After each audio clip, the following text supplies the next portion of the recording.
Assalamualaikum warahmatullahi wabarakatuh. Kawan-kawan, para media yang saya hormati, sebelumnya saya mau perkenalkan yang hadir di sini ada Gus Kamlah dan Gus Kamlah, Komandan Gugusan Keamanan Laut dari TNI Angkatan Laut dari wilayah Barat ya Pak. Koarmada 1. Jadi kalau Angkatan Laut nanti Bapak terangkan saja ada berapa dan Gus Kamlah armadanya. Kalau sekarang berarti 3 armada. 3 armada. Adalah dan Gus Kamlah ini Bapak David Santoso, kemudian dari BKIPM Ibu Rina, dari Satgas Pak Ahmad Santosa, Dirjen PSDKP Pak Agus. Dari hari ini ya saya ingin mengapresiasi pertama kepada Koarmada Barat yang telah melakukan operasi penangkapan bibit lobster di Batam. Pada operasi yang dilakukan pada tanggal 12 tahun 2019, tim gabungan yang terdiri dari Lantamal 4 Kepri dan Lanal Batam telah menggagalkan penyelundupan lobster sebanyak 245.102 ekor. Ini adalah tangkapan yang terbesar dalam sejarah kita. Jadi tangkapan ini adalah tangkapan yang terbesar. Sebelumnya yang paling banyak 100 ribuan, 120.000. Barang bukti BL ini sudah diamankan di kantor SKIPM Batam kemarin. Dan hari ini dalam perjalanan menuju Natuna, kita akan lepas liarkan di wilayah Natuna. Kenapa tidak di Batam saja? Ya karena Batam bukan tempatnya lobster. Kalau bukan tempatnya lobster nanti banyak yang mati. Kalau dinilai dengan harga beli dari masyarakat dan harga pedagang pengumpul, dari masyarakat mungkin hanya 10 miliaran kali ya Bu ya. Tapi kalau dinilai ke bakulnya 37 miliar. Kalau dinilai di Singapura mungkin sudah 60 miliar. Kalau dilepas di laut jadi 8 on, 1 kilo, 2 kilo, 1 ekornya. Saya mungkin nilainya sudah paling tidak 100 kalinya kali. Karena harga lobster yang diselundupkan ini adalah jenis lobster pasir dan mutiara. Lobster pasir harganya sekarang kurang lebih dari 400 sampai 1 juta. Itu tergantung ukurannya. Kalau 200 gram itu sudah 400 ribuan. Kalau di atas 300 gram mungkin sudah 500-600 ribuan. Kalau 1 kilo lebih ya tentunya lebih mahal. Tapi yang paling mahal adalah yang mutiara. Nah, BL ini rencananya kita akan lepaskan di Natuna. Nah, selebihnya kalau kita lihat di sini ada mungkin sebaiknya saya berikan ke Dankus Kamlah untuk menerangkan ini operasi penangkapannya, Pak. Silakan, Pak.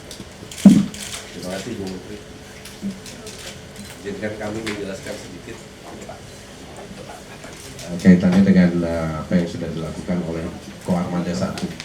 Kebetulan sebenarnya ini pancingan juga, Bu, dari Bu Menteri waktu beberapa minggu yang lalu kan kami kebetulan masuk di dalam grup grupnya Satgas 115 dan juga grup dari kelautan itu terpancing, Bu, karena memang kami sudah menggelar di Koarmada 1 itu sudah menggelar operasi intelijen di masing-masing Lantamal dan Lanal yang ada di bawah jajaran Koarmada 1. Dari kami menyampaikan juga permohonan maaf bahwa Panglima tidak bisa ikut hari ini karena beliau sedang ada kegiatan di Surabaya. Terpancing dengan apa yang sudah ibaratnya kalau boleh dibilang pemicunya makin keras ini kok kayaknya gemes sekali. Angkatan Laut juga udah gemes sekali untuk nangkep baby lobster. Karena apa? memang betul dampaknya sangat signifikan seperti yang Ibu sampaikan bahwa per kilonya saja sudah sampai sekian. Bayangkan kalau itu jadi besar dan berapa pemasukan yang bisa didapat oleh negara. Ini kebetulan dari hasil operasi intelijen tersebut memang kita sudah dapatkan beberapa titik yang menjadikan apa istilahnya center of interestnya mereka untuk bermain. Itu terutama di kemarin yang kami duga itu sudah di daerah dekat Batam juga ada, kemudian di mungkin kemungkinan besar juga ada di daerah Dumai dan sekitarnya perairan, termasuk sampai ke Tanjung Balai Asahan. Memang itu yang kebetulan karena sudah didapati data yang mendekati keyakinan yang sangat tinggi dari Panglima Armada mengerahkan seluruh komponen intelijen dan operasional yang ada di wilayah, baik itu Puskamla, Lantamal 4, dan Lanal Batam untuk mengerahkan operasi, menggerakkan speed yang dimilikinya Bu, untuk melakukan penyekatan terhadap garis gerak mereka. Nah, kebetulan dari data yang didapat itu memang benar, pada pukul 7 tanggal 12 itu memang ada gerakan kapal yang sangat mencurigakan dan memang terindikasi oleh kita Bu. Nah, dikejar 7.15 bergerak satuan kita itu dua speed dan KRI yang sudah juga tergelar, ada 3 KRI. Kebetulan berhasil kejar-kejaran 7.15 sampai dengan 7.35 kalau kami tidak salah, berhasil pada akhirnya berhasil kami tangkap. Sebenarnya ada 2 kontak waktu itu, 2 speed, namun high value yang kita lihat di situ onboardnya kelihatannya ada di kapal speed yang satunya. Akhirnya kami abaikan speed pemancing, ada kelihatannya ada pemancing maupun speed high value-nya. Nah, ini yang kita coba kejar, akhirnya alhamdulillah. Namun demikian ini memang kita bisa tangkap tapi orangnya kabur. Kita coba kejar ke pedalaman, kan ini dia langsung bicingkan karena tahu kita kejar dan udah dihalau ke sana sini, ke kanan nggak bisa ya, ke kiri juga ke laut Selat Durian juga sudah tidak memungkinkan buat mereka. Akhirnya mereka kandaskan. Ini kalau kita bilang ini dikandaskan, sengaja dikandaskan, dan mereka sempat lari. Kita coba kejar lanjut dengan tim lanjutan, juga kita belum bisa menemukan ini. Tapi ini jadi PR kita Bu, bahwa orang ini akan kita tetap dalam pencarian kita walaupun masih belum. Nah, dari hasil yang kita dapatkan itu pukul 7.05 kita berhasil menyita 1 speed dengan yang seperti digambar, ada 3 motor paper 200 PK. Ini lumayan besar biaya untuk menggerakkan, ini tidak cukup besar. Saya melihat bahwa ini bukan orang biasa, dalam artian memang sudah mainannya dia, sudah sindikat dan permainannya mereka. Nah, ini terima kasih Bu, pemicu kemarin betul-betul dijawab oleh Pak Panglima. Saya nggak mau tahu, saya nggak mau dengar kata Panglima. Ibu sempat nanya lagi, berarti saya sudah kalah. Nah, kebetulan kami yang di bawah, Bapak mendengar seperti itu, bagi kami ini bukan teguran lagi. Buat saya udah Hafiz sudah di bawah, udah membara terus. Nah, ini yang membuat tim kami bergerak. Alhamdulillah apa yang Ibu sampaikan tadi sudah sesuai dengan apa yang kami sampaikan. Itu yang proses yang terjadi di lapangan. Terima kasih. Jadi kawan-kawan media, kalau dari lihat, jadi Jambi ini sudah lama kita incar. Sebelumnya kita juga nangkap di Jambi beberapa bulan yang lalu ya Bu ya, di bulan 90 ribuan ekor. Kemudian kita sita 22 box. Kemudian ternyata dalam handling kasusnya itu yang dilepas cuma 5 box, yang 18 box diperjualbelikan. Dan kita sudah punya data, itu dijual lagi 800 juta. Ini kasus yang sebelumnya Pak. Dan ini sangat memukul muka kita, membuat kita sangat malu dan merasa ya we must do something yang betul-betul silent, serius, dan dengan accountability dari aparat yang luar biasa, yang harus kita andalkan gitu. Karena kalau tidak ya lepas lagi kayak kemarin itu 22 box 5 box, dikasih foto ibu, oh ini dilepas liarkan, yang 18 hilang. Ini murni, Bu. Ya ini saya bilang, Bu Rina, saya tadi malam sampai jam 2 masih tidak tidur. Pastikan, kawal, karena kita segarkan dulu di aerator semuanya. Saya bilang ini semua harus kembali ke alam untuk kesejahteraan masyarakat para nelayan. Nah, lobster-lobster ini dari lihat bungkusnya, saya tidak tahu ada fotonya nggak, Adik, yang foto koran-korannya. Itu ada koran Bengkulu, ada koran ada koran Lampung, ada Jambi. Jadi ini sudah betul-betul sindikat yang dikumpulkan dari semua pos-pos wilayah lobster. Jadi wilayah lobster itu adalah Barat Sumatera, Selatan Jawa, Bali, Lombok, sampai ada di beberapa pulau Indonesia Timur, Saum Laki sana itu jenis-jenis lobster yang seperti ini. Kemudian di Belitung ada, di sedikit wilayah Kalimantan ada, Natuna ada. Natuna pun bagian utaranya, kalau bagian selatannya tidak ada. Jadi dia hanya hidup di wilayah-wilayah tertentu. Jawa Timur, nah ini juga pengambilan benur ini seperti di Pacitan, itu masyarakat sudah protes besar karena lobster besarnya jadi tidak ada, tidak ada yang besar di alam, diambil semua. Kenapa pengambilan tidak boleh? Karena kalau dengan lampu itu semua kumpul, bayi-bayi itu kan biasanya bersama-sama dia di satu tempat, ratusan ribuan ekor. Jadi kena semua. Yang kedua juga mengganggu para penangkap ikan lainnya karena lampunya terang sekali di laut itu. Jadi para penjaring ikan tidak dapat ikan lagi. Itu juga persoalan. Tapi yang lebih parah lagi, mungkin Bu Rina bisa terangin bagaimana statistik itu Indonesia setelah kita melakukan pengamanan mulai tahun 2015 ke sini, walaupun masih belum awal-awal tuh belum intensif. Nah sekarang kita mulai intensif. Nah karena kita mulai intensif, mereka mulai mengerucut menjadi sindikasi. Dulunya kan pemain-pemain kecil dari mana-mana. Nah sekarang ada pemain besar dengan segala. Kalau dilihat tadi speedboatnya, itu speedboat kecepatannya berapa? Bayangkan speedboat kecil 200 PK 3 unit, berarti 600 PK. Itu kayak terbang kalau naik itu di laut. Mungkin cuma pantatnya saja yang kena air, selebihnya di kayak terbang gitu di atas, paling tidak 42 knots kecepatannya minimal. Jadi kalau lihat itu ya ini sudah pemain ada pemain besar yang memang biasa mengerjakan pekerjaan seperti ini. Nah ini berarti sudah mengerucut kepada sindikasi jenis-jenis kejahatan kan, jadi jenis-jenis kriminalitasnya jadi mulai ini bukan, saya yakin ini pengusaha yang mengerjakan ini di ujungnya ini bukan cuma yang biasa bawa lobster, pasti juga biasa bawa barang-barang lainnya. Ini terus kita akan kembangkan gitu.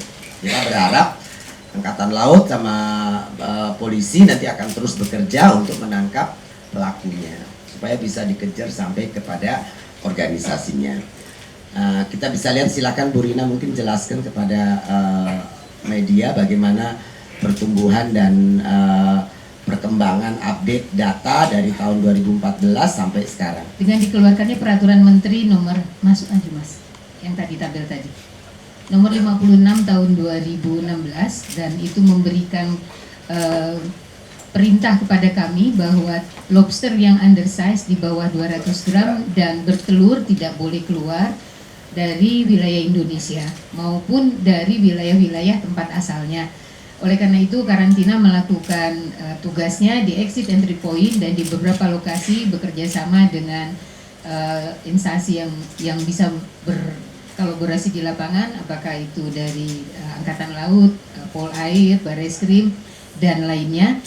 Maka bisa kita lihat ada tren kasus yang bisa kami tangani dari 2015 sampai ke 2019 tahun ini. Bulan Maret kita menangani 235 kasus khusus lobster saja. Ini khusus lobster saja, dengan kalau kita konversi ke nilai rupiah dari harga lobster sudah 949 miliar. Dan ini trennya terus naik karena semakin hari kalau kami menangkap jumlahnya semakin banyak dan memang tempatnya itu-itu saja. Di bulan Januari sampai Maret ini kita sudah menangani 11 kasus dan rata-rata berkisar di daerah NTB, Bali, dan pantai barat Sumatera. Nah, kalau boleh mundur ke lobster Vietnam. Vietnam ini merupakan negara tujuan akhir dari benih-benih lobster yang diambil dari Indonesia dan biasanya transit di Singapura. Di Singapura mereka akan repacking dan rebranding kemudian dibawa ke Vietnam. Kalau kita lihat datanya, maka Vietnam dari tahun 2012 pada saat posisi tertinggi mereka bisa sampai 18.000 US dollar, 18 juta ya, 18 juta US dollar, ini turun sekarang tinggal 6.654. Dan kalau kita lihat ekspor Indonesia, lanjut Mas. 6.654 juta dolar. Itu kan Kali. mestinya nol, mereka nggak punya lobster. Ya beli saja skala besar dong. Belum lagi yang dimakan di dalam negeri mereka kan. Ya, target ibu balik lagi Mundur harus satu. nol. Ya. Ya. Iya dong. Ini sudah turun Kita yang tinggal, punya kok. turun tinggal Ya. sepertiga ya Bu dibandingkan Ya, tahun sepertiga. 2012. Kalau dari 2014 Tapi sudah terus. yang aneh ada yang bilang diprotes saya, katanya saya menguntungkan Vietnam. Nah, menguntungkan bagaimana coba kan dia. Nah, terus. Lanjut. Nah, ini ekspor lobster hidup Indonesia dari 2014 sampai 2018. Pada 2014 tidak ada larangan, jadi semua boleh dijual, semua ukuran dan yang bertelur. Maka posisinya ada di 555,77. Ya. Dan tahun ini dengan peraturan yang dikeluarkan tahun 2016 itu sampai di titik paling rendah hanya 32,39, 2017 dan 2018 naik drastis menjadi 734,41 ribu ton. Dan yang di bawah ini yang biru ini adalah yang bukan hidup, yang mati. Jadi sekarang semakin sedikit yang mengirim yang mati, yang beku, lebih banyak mengirim yang hidup. Coba naiknya kan udah baik. Kalau Biasa. Kalau kita konversi ke rupiah, jadi yang hijau ini adalah nilai rupiah, mohon maaf, ini bukan yang mati, yang bawah adalah volumenya. Jadi sekarang ini, walaupun naiknya hanya dari 12 ke 49 itu naik 37, tetapi nilai rupiahnya dari 133 ke 734. Naik sekitar 600 untuk kenaikan hanya sekitar 37. Ini menjadikan indikasi bahwa sekarang harga lobster bukan main, naik sangat pesat harganya. Dan kalau kita lihat ada nilai ekspor naik 450% dan volume naik 292% dibandingkan 2017 ke 2018.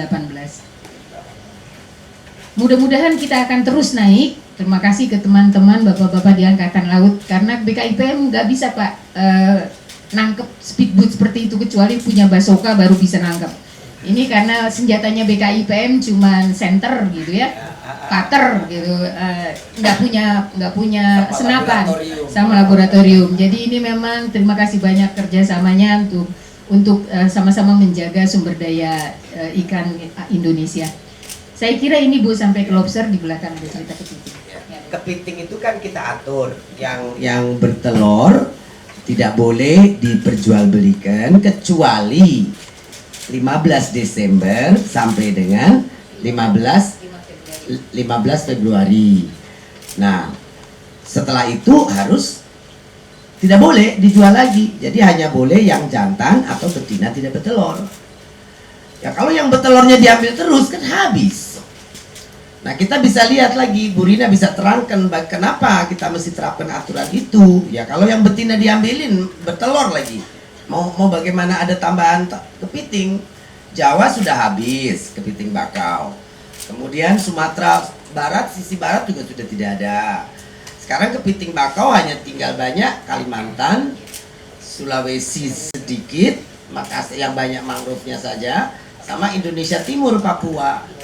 Nah, kalau ini terus kita keluarkan yang bertelur, nanti satu hari Malaysia ekspor kepiting, kita beli. Nah, dari Malaysia ini juga semua ke Hong Kong, ke China semua. Nah kalau terus begini sumber daya kita habis, kita nanti jatuhnya beli dari orang. Karena di sana yang bertelur sebagian diternakin kan, dilepas di alam, bukan cuma dijual, mereka juga punya aturan. Nah ini mungkin Bu Rina bisa jelasin lagi. Terima kasih Bu. Mungkin slide yang berikutnya tentang kepiting, bahwa kita tidak mengizinkan kepiting undersize di bawah 200 gram dan bertelur untuk dilalu lintaskan. Ibu sudah menyampaikan ada open season dari 15 Desember sampai dengan 5 Februari. Dan itu adalah harga tertinggi karena menjelang tahun baru Imlek. Kalau kita lihat sekarang volume ekspor kepiting Indonesia berdasarkan data dari BKIPM, maka perbandingan ekspor kepiting tahun 2017 ke 2018 volumenya kondisi yang diekspor itu hidup itu naik 109%, dalam kondisi yang non hidup jadi sudah mati naik 40%. Ini terpaksa kami pisah Bu grafiknya, karena kalau kondisi non hidup itu dihitungnya dalam 1000 ton, sementara kalau yang hidup dalam juta ekor Bu. Jadi karena dia tidak apple to apple, jadi ini grafiknya kita pisahkan. Tapi kita lihat bahwa turun semua di tahun 2015 karena kita memberlakukan peraturan perundangan yang dikeluarkan oleh KKP yang diperintahkan oleh Ibu.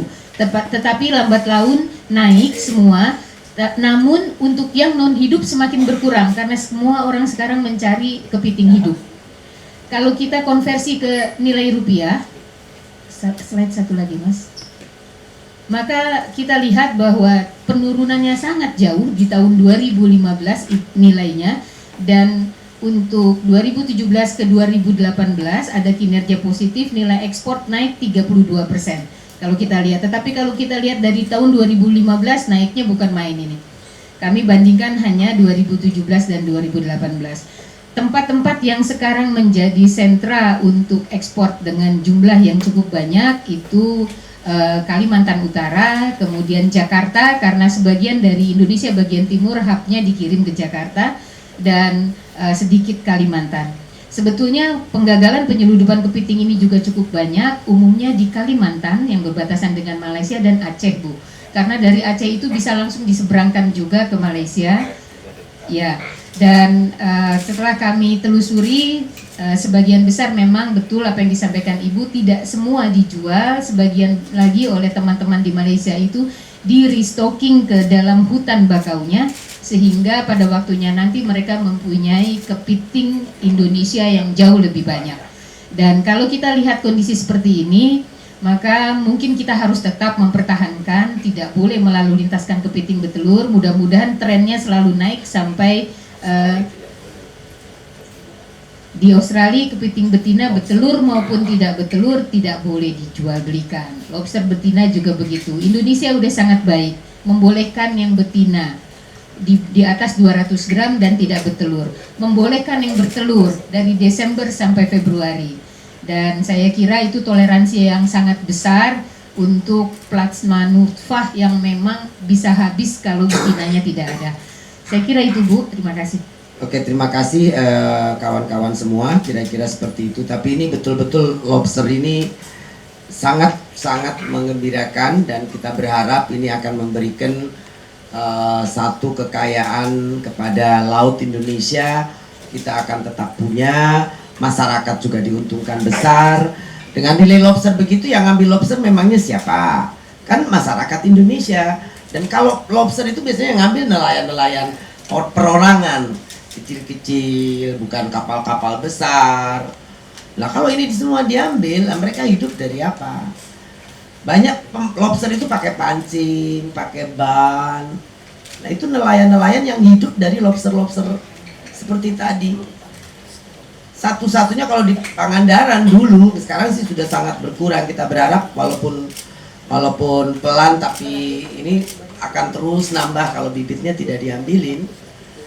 Itu dulu satu keluarga bisa hidup dari lobster sampai 15-30 juta sebulannya. Mereka tidak perlu harus modal besar pakai perahu, dengan bubuk, dengan pancing, udah cukup. Dapat 5 ekor, 10 ekor udah uang. Kalau nangkep ikan, kan ikan nilainya rendah. Dan harus ada perahu, harus ada jaring. Kalau mancing saja dapatnya sedikit, tapi nilainya juga rendah kan, udah sedikit nilainya rendah. Jadi lobster ini kalau kita biarkan diambilin seperti ini, itu yang terkena adalah betul-betul nelayan yang bukan marginal. Mereka hidupnya bisa kaya, tapi mereka tidak sekaya pemilik-pemilik kapal yang 100 GT, 200 GT. Tapi itu adalah livelihood mereka. Kalau mereka dapat 2 ekor, ya cukup untuk nyekolahin anak. Misalnya 2 hari sekali, 3 hari sekali. Negara harus menjaga sumber makan itu tetap ada di laut. Kalau diangkut terus begitu, ya orang-orang ini mau mancing dapat apa? Di Pacitan itu kasihan para nelayan. Dulu 1 hari panen yang gede-gede bisa 1 ton. Sekarang cari 50 kilo atau 100 kilo saja susah. Musim lobster itu biasanya September sampai Februari. Nah biasanya bibit mulai diambil gila-gilaan mulai bulan-bulan ini sampai terus nanti sepanjang tahun. Besar-besarannya nanti bulan Mei, Pak. Mei, Juni, Juli. Nah bibit itu keluar dari induk-induknya, nanti September itu sudah di atas 200 graman biasanya gede-gede, lobster gede banyak. Nah sekarang ini hampir tidak ada. Dulu Pangandaran, Pamengpe, Tasikmalaya itu 1 hari 1 tempat itu 3 sampai 5 ton per hari. Sampai tahun 2000 nol, nggak ada lagi. Karena bibitnya diambil. Ibu waktu itu tidak tahu, ya mungkin habis saja. Habis setelah masuk KKP, oh makanya habis. Lalu bagaimana induknya datang kalau dari anak udah dibawa keluar? Gitu. Jadi ini persoalan yang harus kita kan, dan wajib pemerintah menjaga ini. Tidak boleh tidak, karena ini menjadikan penghidupan para nelayan-nelayan kecil, benar-benar nelayan kecil. Nah yang nangkep lobster itu biasanya nelayan-nelayan yang tidak punya kapal besar, tidak punya jaring, dengan bubu dan pancing di pinggir karang, atau pakai ban berenang, dia mancing. Kalau dulu di pantai selatan banyak sekali, ratusan di laut itu kalau September Oktober pakai ban mobil, jadi pakai pelampung gitu, mereka mancing sambil berenang. Dapat 10 ekor sehari kali 200.000 dapat 2 juta. Nah, kalau itunya bibitnya diambil dapat apa mereka? Mau ke jadi nelayan nggak punya perahu. Itu biasanya lobster itu kalaupun ada yang 1 perahu itu rame-rame 4-5 orang nangkep gitu Pak. Ya urunan. Jadi kita harus betul-betul jaga ini.